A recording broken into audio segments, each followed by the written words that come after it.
Hi everyone, this is Fei Yan from Keller Williams Realty, and today I want to give you a little bit updates of the New Jersey market, and also I have a special guest today, Michael Randazzo. He's going to talk about the interest rate for you.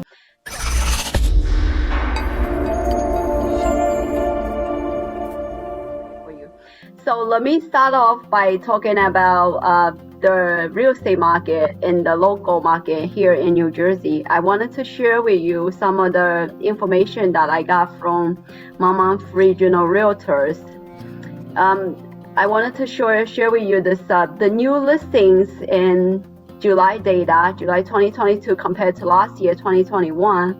We have a lot less listings, and closed sales is a lot less than last year. You see the percentage change. The new listing is 12.7%. The closed sales to 17.2%.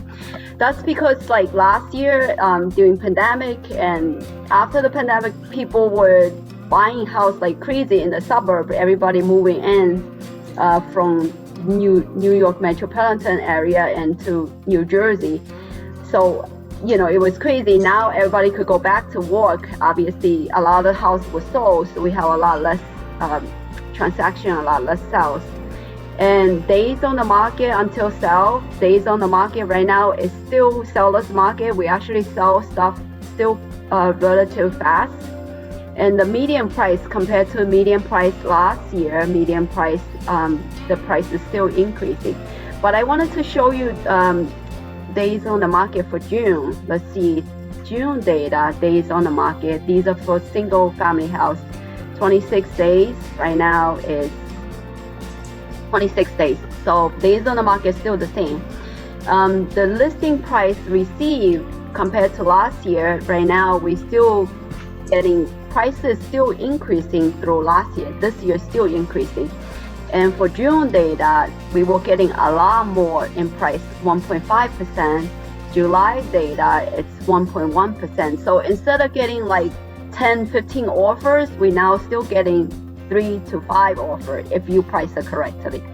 Now the inventory home sales, it has the inventory this year is 1,723 less inventory than last year, and not many more houses to sell. But monthly supplies, as you could see last year, we were selling, we only have 2.8, so a lot of transactions take place. And this year's 3.3 for July. And if you look at June data for the Monmouth County, is 3.1.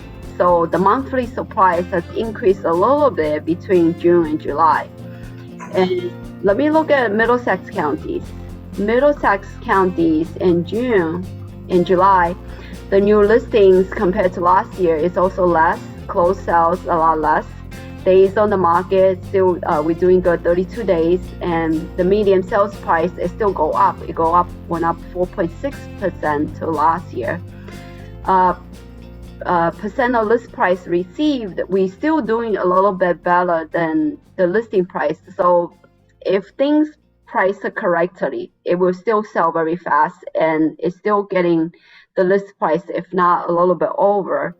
The inventory home sales, it has go down a lot since last year, 2592, 1592. It changed about 38%. The monthly supply in Middlesex County is still doing good at 2.7%. Of course, now the data that I show you is only June and July because I don't have the August, September data yet. In the next few weeks, I'm going to try to get the August data. I could show you like all these data. Now we're probably entering the beginning of chef, and you're going to see more of these data change in the next few months. So now I want to bring my partner, Michael Randazzo. He's also the man with the mortgage plan, and he has been successfully loan officer in this business for more than 15 years. He loves helping people achieve their home ownership dreams and all financial needs. And he has a lot of knowledge in real estate, and he always be flexible. Whenever you could call him, you can actually call him 24 hours, he would pick up the phone. So he has a lot of knowledge in FHA, conventional, USDA, VA, and jumbo loans also for purchasing and refinance. So now I'm going to turn the table to Michael. I'm going to stop share. Hello everyone, how you doing? Welcome. So anyway, right now the market is still very hot. There's a lot more inventory than there was a couple months ago, which is very good for you buyers. It's slowly shifting from a seller market to a buy-in market. That's big for the buyers because a lot of people got out because they realized the bid prices were going very high. People were coming in with cash and overbidding, so some people pulled out. Now they're coming back in the market. Interest rates, okay, so what's going on right now is that the Fed, they have to keep raising the rates to get the inflation under control, because we need to get if we don't get inflation under control, the economy is never going to recover. With the jobs and the gas prices and the food, obviously you guys are all feeling the pinch on that. We all are. Everything is higher. So we have to get that under control, and then they can bring down the interest rates. Right now, interest rates are probably in the high fives going into the sixes, okay? And you're gonna see in this current market, getting charged some discount points to get the rate is very common right now, okay? But there's no need to panic. After you make 6 payments, you can always refinance when the rates come back down. So fall in love with the home, and then you date the rate. And then probably the first quarter next year, the rates will come down probably in the 4s. You should be able to save, $300 to $500, depending on the size of the loan. So that's always a good thing. So over here, I have a example of rent versus own. Let me see if I can share the screen. Okay. See if you guys can see that. Can you guys see that? Yes, we could see it, yeah. So we start out here, we got buying, your principal and interest is $2,300. Your first year rent is $3,000. Okay, but if you start looking, you start getting equity where when you don't own, you don't get anything. You're paying your landlord's mortgage, not yourself. So that, in the long run, you're gonna end up with nothing. If you rent for a long time, 30 years, and you pay, $2,000 a month, the amount of interest you're gonna pay is gonna be over $700,000. It's really ridiculous, and you don't own anything. So, there's many different ways. We have different loans that can tailor to each situation. You guys can still see the screen, right? Yes. Okay. So if you look here, the initial cost, closing costs around $9,000-$10,000. This particular example was a $450,000 purchase price. After 9 years, your value will be $705,000. So you get $200,000 equity in after 9 years. Where renting, you're just paying your landlord's mortgage, and the rent keeps going up. Remember, the rent price is always 100%. It just keeps going up. When you have a fixed rate, it stays the same. So that's another good thing. Also, you get tax benefits, which home ownership, Faye will go into that. That'll give you some additional write-offs that you don't normally have when you only rent. So that's just an example of how that works. Look at the cash flow difference. $16,124. And you've got $61,000 amortization gain. Those are huge numbers, Do that over 30 years, that's a lot of money. A lot of money that you could have in your house. If you need to pull out some money, you can refinance, do a cash out refinance. So that's where the market is right now. Now I'm gonna turn it back to Faye. Okay, thank you, Michael. So, the interest rate is going up, and as Michael said, it's always still better to buy than rent. And also, I want to give you an example because I bought my house in 2007, which is in the higher market. I bought it for like $860K. And then I tried to sell in 2011, 2012. I was getting offered for like $680, $690. It was like crazy, right? So the market go down at that time. But if you sell today, it's 1.2. So it doesn't matter what the market goes. If you buy it, you wanted to raise kids, you want to stay in the house for long term, more than like 4 or 5 years, so you're okay. It doesn't matter what market you're gonna buy. And also, I wanted to share with you one of the slides that I have. So if you wanted to buy brand new, new construction, it's gonna be very expensive.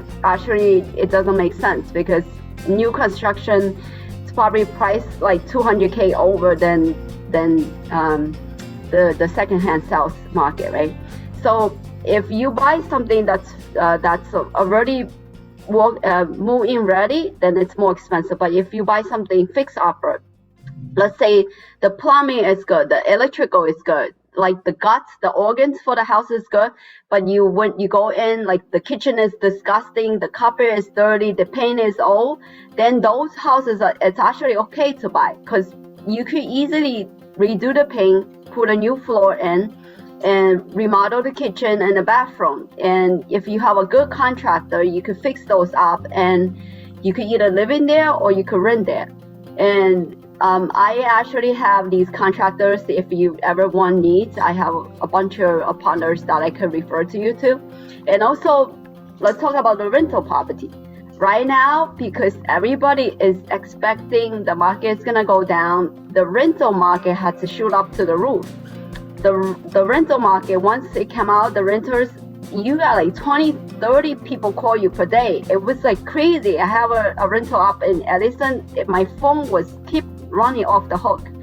So you can actually buy rental properties that you buy the property, you only pay the down payment, you're not paying the whole amount, and then rent it out to people. You can actually make tons of money like that. So so it just depends on what you need. It doesn't matter what market is. You can always find good deals out of it. And I just wanted to say, in the long run, the real estate market is gonna go up 4 to 5%. So when you buy real estate, you always gain. When you rent, you always lose money because you're actually making the landlord rich. You're not making yourself rich. So so that's all for today. I just wanted to. Okay, let me stop it for 1 sec. Sure. So regarding the fixer-uppers, Yeah. you have two products that are really amazing. So, Okay. you know, one, they're called the Fix It Mortgage, where Okay. we have the 203K version, where you can do anything to the house, but you have to occupy it.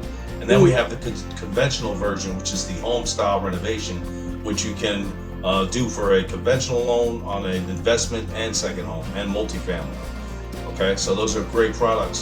It takes about 40 days to close on the mortgage portion, then the work starts. So you get to pick your own contractor as long as they're licensed and have all their stuff in line. We can use them. And we have a consultant that basically compares notes with the contractor to make sure the contractor's not trying to rip you off. It's a great product. But you do have to have somewhere to go. In the meanwhile, you cannot move in until all the work is complete and you get the CO. But if you guys have any questions about that, I'll be happy to go into that as well. What's how could they reach you, Michael? Oh, they can reach me direct at 732-213-3522. Okay, that's good to know. Yeah. So thank you so much, Michael, for coming to my channel, and thank you everyone for watching this video. And if you haven't subscribe, please subscribe to my YouTube. I will have more videos like this, talk about the local markets and also bring you housing information. So thank you very much everyone for watching, and I will see you next time. Bye-bye. Here now.